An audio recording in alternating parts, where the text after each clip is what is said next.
Hello दोस्तों, आप सभी को गुलाब जामुन जैसी मीठी मीठी नमस्कार और इसी के साथ आप लोगों का स्वागत है मार्केट के पैचअप या ब्रेकअप शो में। अगर हम आज के मार्केट की बात करते हैं तो निफ्टी एक गैप अप ओपनिंग देता है 18,100 की और वहीं पर ही अपने दिन का हाई बना लेता है 18,120 का और फिर बस नीचे की साइड आता रहता है 17,892 का लो बनता है और उसके बाद सेकंड हाफ में हमें ऊपर की साइड की मूवमेंट देखने को मिलती है। मार्केट की क्लोजिंग होती है 17,992 पे। आज के दिन का अगर हम कहें तो एक वोलेटाइल सेशन रहा है, बट अगर आप लोगों ने कल की वीडियो को देखा होगा तो आप लोगों को आज के दिन ज्यादा दिक्कत नहीं आई होगी। हमें हमारे लेवल्स के अकॉर्डिंग आज हमें 3 ट्रेड्स मिली थी जहां पर हमें तीनों ट्रेडों में प्रॉफिट हुआ है। हालांकि लास्ट के सेकंड हाफ में हमने हीरो जीरो में जो मैंने टेलीग्राम पर भी अपडेट किया था वहां पर हमें दिक्कत देखने को मिली है, लेकिन इसलिए सबसे बड़ी बात होती है कि वहां पर हमारे पास क्वांटिटी काफी ज्यादा कंट्रोल होती है और वो क्वांटिटी अगर मैं अपनी पर्सनली बात करता हूँ तो वो मेरे आज के प्रॉफिट का सिर्फ 10% ही मैंने उठाया था ताकि मुझे ज़्यादा दिक्कत ना हो। वरना क्या होता है कि हम अच्छा खासा प्रॉफिट कर लेते हैं 1-2 ट्रेड में, फिर पूरा का पूरा दिन ऐसी-वैसी ट्रेडें लेते रहते हैं और वहाँ पर हमें हो जाता है लॉस और हम ओवरऑल लॉस में आ जाते हैं। यही हमारे लिए सबसे बड़ी गंदी चीज़ होती है ऑप्शन बाइंग में। इसी के साथ-साथ अगर हम आज के दिन एफआई और डीआई डाटा की बात करते हैं, तो एफआई ने आज 1450 करोड़ की सेलिंग करी है और वहीं पर डीआईज़ ने भी 190 करोड़ की सेलिंग करी है। नेट में सेलिंग का फिगर फिर से बढ़ा है, जो हमारे लिए एक नेगेटिव पॉइंट होने वाला है। और उसी के साथ आप लोगों को म्यूचुअल फंड में या फिर किसी भी इंश्योरेंस सेक्टर में कोई भी हेल्प की ज़रूरत हो, कोई भी क्वेरी हो, कुछ भी ओपन कराना हो, तो आपको डिस्क्रिप्शन में एक गूगल फॉर्म का लिंक मिल जाएगा, जिसे आप भर के सबमिट कर दीजिएगा। टीम आपके साथ जल्द से जल्द कनेक्ट करने की कोशिश करेगी। इसके अलावा स्टॉक इन फोकस के लिए आप हमारा टेलीग्राम चैनल ज्वाइन कर सकते हो। टेलीग्राम चैनल का लिंक आपको डिस्क्रिप्शन में मिल जाएगा या फिर आप direct market love affair search करके भी वहां से भी ज्वाइन कर सकते हो। इसके बाद हम करते हैं चार्ट स्टडी। जैसा कि हम सिर्फ टेक्निकली वहां पर देखेंगे कि हमें टेक्निकली किस लेवल पर एंट्री मिलती है और किस लेवल पर हमारा एग्जिट हो जाता है। दो चार्ट मैं आज के दिन स्टडी करने वाला हूँ, पॉलीकैप और बजाज फाइनेंस। बजाज फाइनेंस में तो हमें आज एक अच्छा खासा करेक्शन भी देखने को मिला है। टेक्निकली हम बजाज फाइनेंस में देखेंगे क्या हमारे पास आज गिरने से पहले वो टेक्निकली हमारे पोर्टफोलियो में होना चाहिए था या नहीं होना चाहिए था। तो अब हम स्टडी करने वाले हैं पॉलीकैप का चार्ट। तो जैसा कि मैंने एक बार पहले भी इस चार्ट को स्टडी किया था, अगर आप लोगों ने उस चीज को देखा होगा तो आप लोग समझ पा चुके होंगे। लेकिन अब हम जहाँ पे स्टडी करने वाले इसने जहाँ पे 50 की मूविंग एवरेज को तोड़ दिया है, जो 50 की एवरेज वाली लाइन है वो हमारी ग्रीन लाइन है, जिसे इसने तोड़ा और हमारा जहाँ पर एग्जिट हो चुका था अगर हमने वहां पर प्रॉफिट बुकिंग नहीं करी या ट्रेल करते हुए बुक नहीं किया। उसके बाद ये सीधा आता है अपनी 200 की मूविंग एवरेज पर। जो 200 की मूविंग एवरेज है वो होने वाली है ब्लैक लाइन। अब इसने जहाँ पर एक दिन अंडरकट किया जरूर, लेकिन उसे साथ साथ अगले ही दिन रिक्लेम कर लिया और फिर वहीं पर ही टाइम पास करता रहा। यही हमारे पास होता है कि वैल्यू जोन। जैसे कि अगर आप चेक कर पा रहे होगे, ये हमारी पुरानी स्पोर्ट भी थी जहाँ पर इसने स्पोर्ट ली थी, वहीं पर इसने फिर से स्पोर्ट पकड़ी और फिर से हमें जहाँ से एक अच्छा बाउंस देखने को मिला। अगर आपने यूज किया होगा तो आपको आ चुका होगा मजा। लेकिन अगर अब हम आगे बात करते हैं तो इसने ना आज अपनी 50 की मूविंग एवरेज को रिक्लेम फिर से किया है और अब ये इसके लिए 50 की मूविंग एवरेज एक अच्छा हमारे लिए स्विंग का साधन हो जाता है अगर इसे अच्छे से सस्टेन करता है और ऊपर की साइड की हमें इमीडिएट मूवमेंट मिल सकती है। बट हमारे पास ना एक हल्का सा नेगेटिव पॉइंट यहाँ पे होने वाला है, वो मैं आपको बताता हूँ क्या है। तो यहाँ पर जो ये आप क्रॉसओवर देख रहे हो, एक्चुअली यहाँ पर 20 ने क्रॉस ओवर दिया है 50 को, मतलब कि 50 की एवरेज लाइन ऊपर आ चुकी है 20 के, जो हमारे लिए एक नेगेटिव साइन हो जाता है।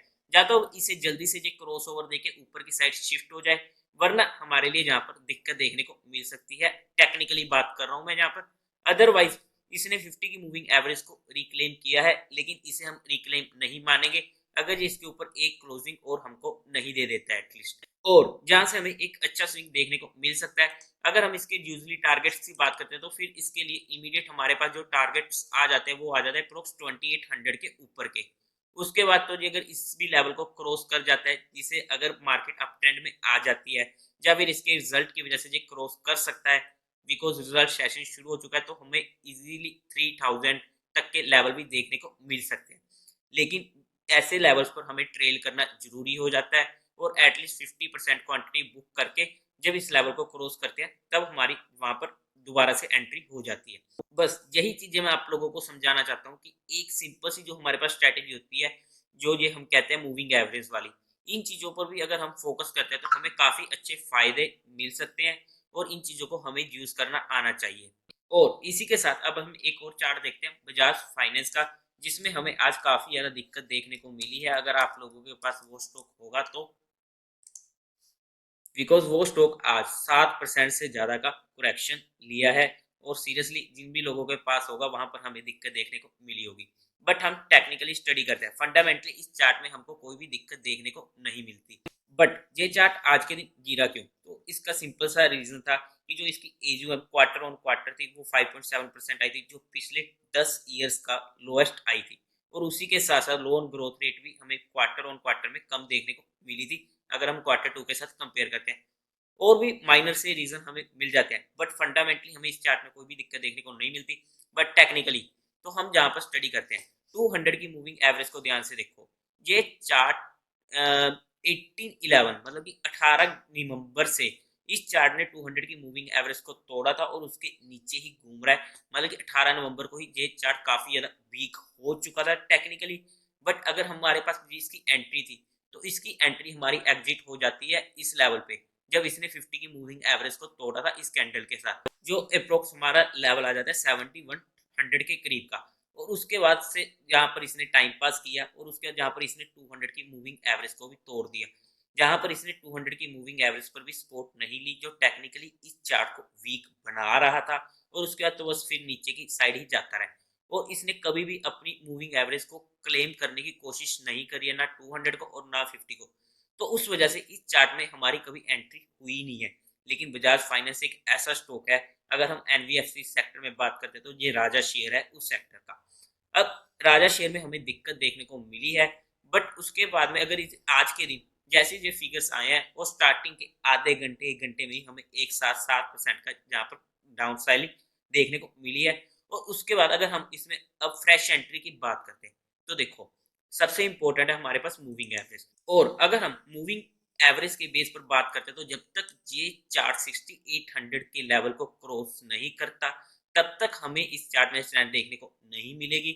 और तब तक पर्सनली मैं तो इस चार्ट में एंट्री नहीं लेने वाला हूं। तो अब आप समझ पा चुके होंगे कि जैसा कि हमने चार्ट स्टडी में देखा, बजाज फाइनेंस को भी अगर हम देखते हैं टेक्निकली वो हमारे पोर्टफोलियो में था ही नहीं।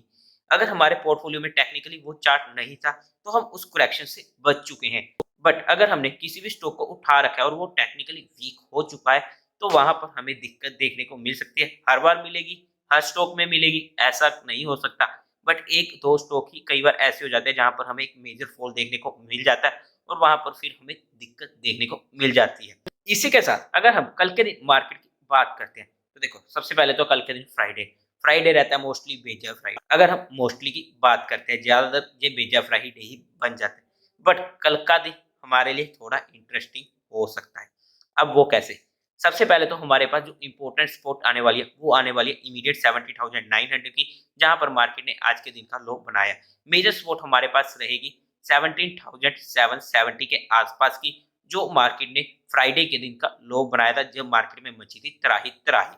और अगर हम रेजिस्टेंस की बात करते हैं तो 80,050 से 100 का हमें पहला रेजिस्टेंस मिलने वाला है और मेजर रेजिस्टेंस मिलेगा 80,250 का। अब अगर हम बात करते हैं तो कैसे कि हमें कल मजा आ सकता है या नहीं आ सकता, तो सबसे पहले तो अगर हम पुट को रेशियो की बात करें तो वो आ चुके हैं 0.75 पर, मार्केट ओवरसोल्ड रीजन में है। अगर हमें कल अच्छा खासा गैप राउंड देखने को मिल जाता है जब मार्केट नीचे की साइड खुलती है तो वहां पर पुट को रेशो जैसे ही अगर 0.70 से नीचे जाती है तो वहां पर हमारे पास एक डेड कैट बाउंस आने के चांसेस हो जाते हैं।